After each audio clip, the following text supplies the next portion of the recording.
Potential spoiler warning for those who have not seen the final bosses of older Monster Hunters and don't want to have them spoiled. You have been warned.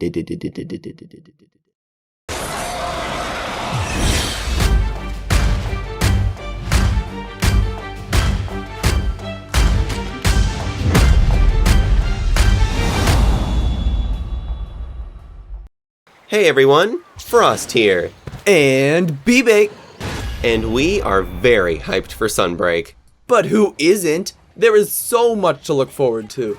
The new combat abilities, A new story, new equipment to collect, new monsters to hunt, and a new final boss to be amazed by. And that's where we're going with this video. There are some things we're cautiously optimistic about, but not the final boss. We fully expect Sunbreak's final boss to be an incredible one.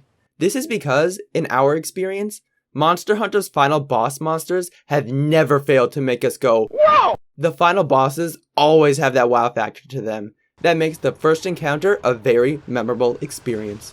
So, in anticipation for Sunbreak, we want to highlight what parts of these monsters are so incredible. Starting with the first final boss we encountered in Monster Hunter, the Elder Dragon at the end of MH3U's hub, Dire Morales. What really wowed me with this monster is that he's unlike anything else in the game. 3U had few Elder Dragons, which helped Dire Morales to stand out. And not only that, I was surprised when I accepted the quest for the first time, and the target monster's icon was a question mark. We loaded into the quest and were met with a ginormous monster that looks like a volcano turned into a dragon. The lines of lava coursing throughout his body are so eye-catching, even more so when underwater as they contrast with its darker body. And yes, we watched the entire beginning cutscene, but we were still not mentally prepared to go face to face with this beast. Plus, when the cutscene finishes, you are immediately bombarded with meteors. Yeah, you can imagine I wasn't prepared for that at all. The last things are his theme, which sounds very imposing, and his weapons, which remain the most fiery weapons Monster Hunter has ever had.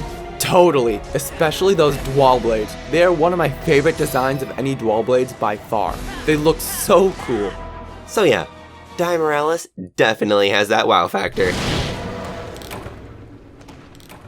The next boss monster we faced, this time together on separate hunters, is the high-rank hub boss in Monster Hunter 4, the Serpent King Dragon, Dalamadur.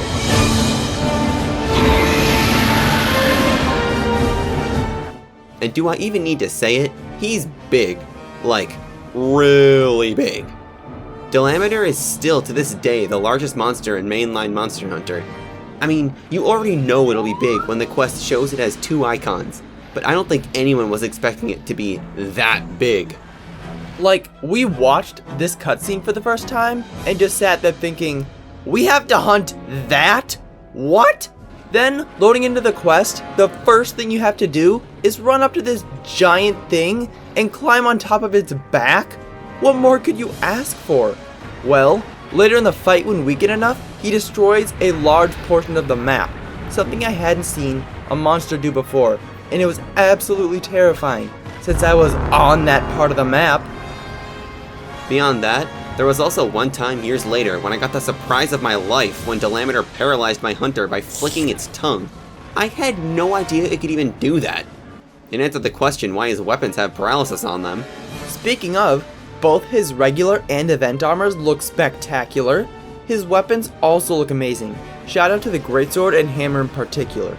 Given the fact that I think snakes are cool, you already know that Dalamadur had me in awe, so Dalamadur definitely had that wow factor.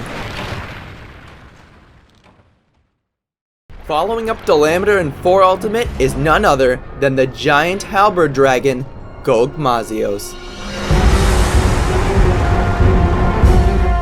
Where Dalamadur was amazing for being incredibly large, Gog was amazing for his creepy and imposing design. He's also another monster with a question mark for an icon, but this time, the game's intro cutscene doesn't spoil his appearance, so you're completely left in the dark.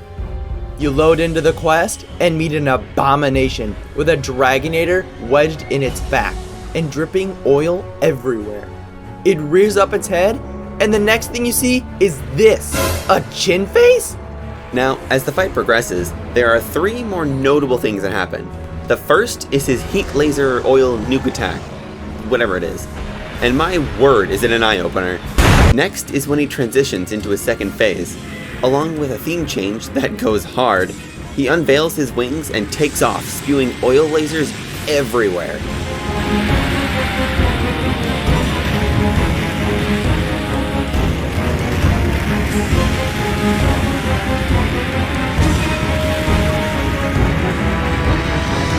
The last is the Demolisher, which is hands down the best ultimate weapon we've gotten so far. Well, second best in my opinion, next to one we'll talk about later. One last thing, Frost and I discovered a little bug on the map at this location.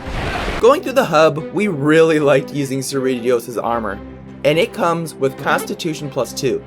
And with Constitution +2, you get an extra long Superman dive. So, if you Superman dive at the right spot, your hunter will fall for a prolonged period of time, waving their arms until hitting the ground, but instead of getting back up, you will actually clip through the ground and spawn back at base camp. It doesn't really do you much, but it's still fun to do. So now we talked about the fight, but what about the gear? Well, of course GOG's equipment looks incredible. They all have these dark and edgy designs that still look very medieval. Its armor also has a new skill that was added in for you, called Arcana, which is a combination of free element, element attack up, and status attack up. Beepic never got it, but GOG's armor is still one of my go-tos for you. So yeah, GOG Mazios easily nails the wow factor. After for you is Monster Hunter Generations, and its final boss is Nikarkos, the Corpse Dragon. And this was a weird one, alright. You first fight this monster at the end of the low rank hub. You see his icon and it's another double, just like Delamiter. I'll be honest, we were a bit confused at this first encounter. It was a strange bony lump that appeared to have 2 heads, but it didn't really do much the entire time. We repelled it and moved on, kind of underwhelmed. Come high rank, it was this fool again. Unexcited, we accepted the quest, and it was just the same as the last. Or at least, that's what I thought, until I learned this guy is a whole different story.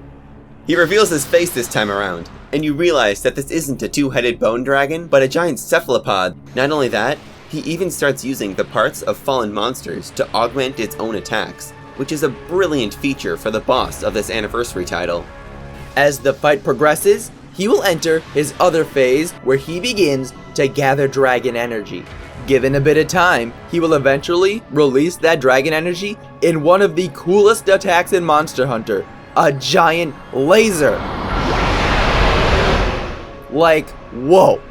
He even fires that laser upon his death, causing the Wyvern's end to collapse around the victorious hunters.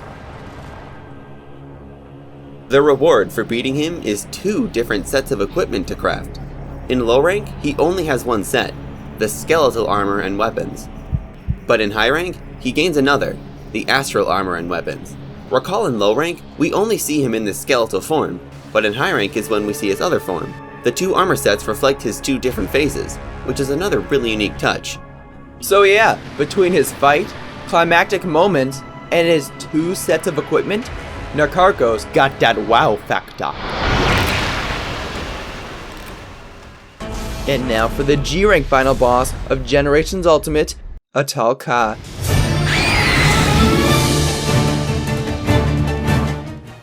What a stellar monster. The story leads us to believe that Atal is a gigantic menace. And what we got was anything but. Walking into the zone to fight her, the last thing I was expecting was a giant golden bug. But just like Nikarkos, the fight starts out innocent enough. It's just you and this unassuming monster duking it out. But when she has had enough, that's when Atalka does what I consider to be the most jaw-dropping thing in all of Monster Hunter. She pulls up a heap of metal, rushes inside, and in an instant, she reveals her secret weapon, a gigantic mech.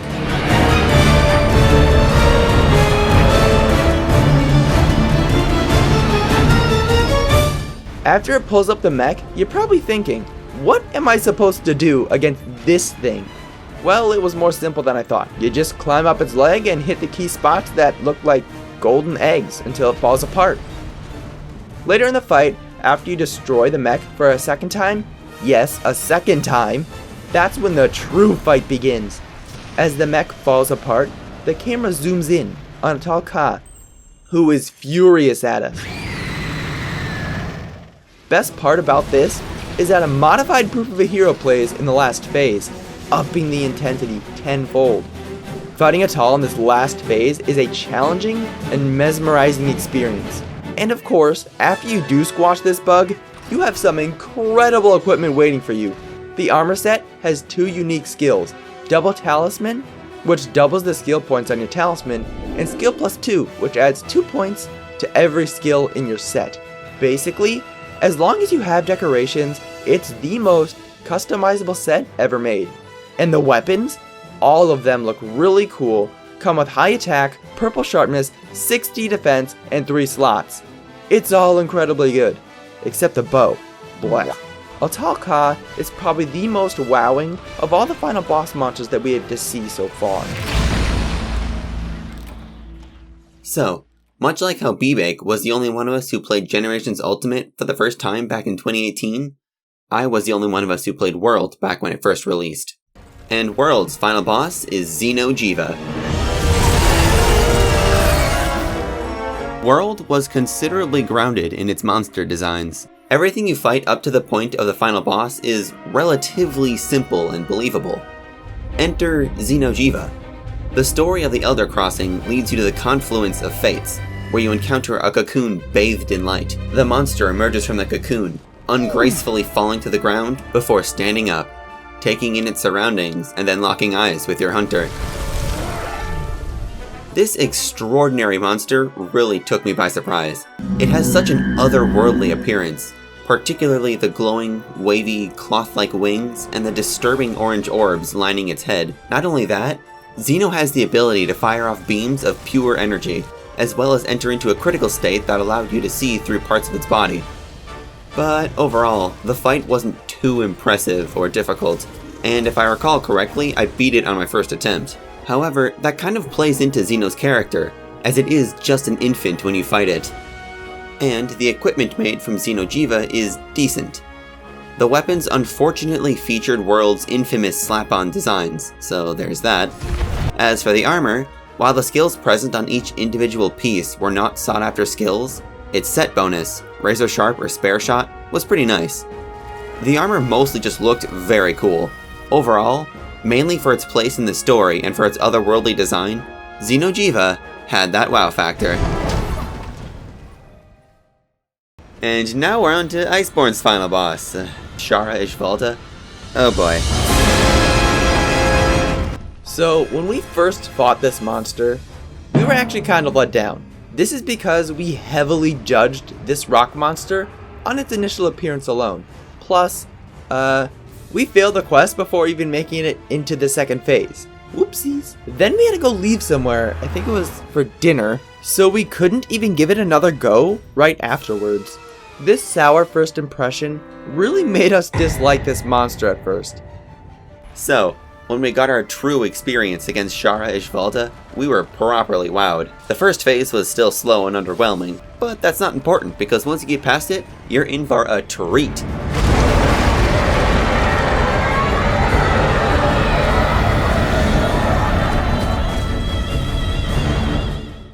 He goes from a boring rock golem thing to this freaky, disturbing, pink, tenderly tree demon monster get out of my sight nightmare. What? I'm easily spooked. Shara's transformation is a jaw-dropper, alright. And even more surprising when it starts blasting you with vibration waves, and again, when it does a massive vibration nuke. And if this wasn't enough for you, Shara will eventually open its eyes. Yeah, it's creepy. Too creepy. Moving past that, its equipment is very themed, and while it's not necessarily good, it's creative. I honestly never crafted it. Ugh. Well, from someone who did craft the armor and used it, It doesn't come with very desirable skills, much like Xeno's armor, but its set bonus is called Gaia's Veil, which provides Tremorez, Wind Res, earplugs, and flinch free when your hunter is wearing a mantle. It's a cool skill that reinforces Iceborne's unique mechanics. As for the weapons, well, the only thing worth talking about is the hammer, which looks pretty good. Seriously though, what is it with these bosses and having really well-designed hammers? Anyway, yeah, mainly for its design, SharaIshvalda has that wow factor. The most recent final boss is the one that we encounter in Monster Hunter Rise, the Lady of Lightning, Thunder Serpent, Narwhal.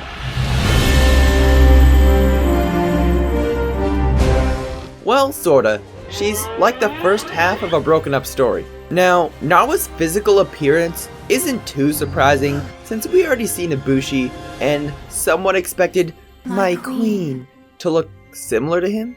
That said, the thunder sack on her belly is, it sticks out. Wiggle, wiggle, wiggle. Beyond that, what was really amazing about this fight is the spectacle of her lightning attacks. They are gorgeous, especially the rings of lightning. It's dazzling watching them fly by. Plus, we gain access to what I think is the best siege weapon in Monster Hunter, the Splitting Wyvern Shot. Okay, look, it's basically the Demolisher, but it has a prettier explosion. Keeping this quick, Narwhal's gear was not that good at the time of release. It had very minimal skills and a set bonus where the only interesting part was Great Luck, which required all 5 pieces to be equipped. That's where Narwhal the Allmother comes in. Added in Rise's 3.0 update a few months following Rise's initial release, Allmother Narwhal was a huge twist. I can't speak for everyone, but I feel like most of us were expecting to fight both Narwhal and Ibushi together. Instead, we weaken Ibushi, who falls into Narwhal's lair beneath. And then, subverting our expectations, Narwhal bites down on Ibushi, killing him. Narwhal absorbs Ibushi's powers and then erupts in purple lightning, transforming mid-fight into her variant, Narwhal the Allmother. She gains purple highlights, some of Ibushi's attacks, and her thunder sack now looks a bit more like an egg sack with those spheres inside. Wiggle, wiggle, wiggle. Allmother also comes with her own theme too. Halfway through the fight, either a Magnamalo, Kushala Daora, or Teostra will show up to challenge Allmother, and the first time this happens is quite surprising.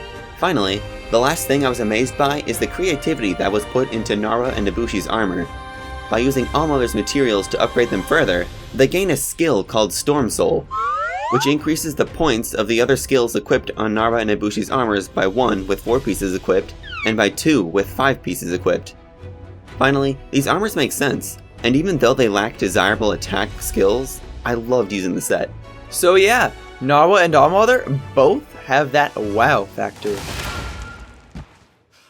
All of the previous boss monsters have been amazing, fun, and memorable monsters in the series.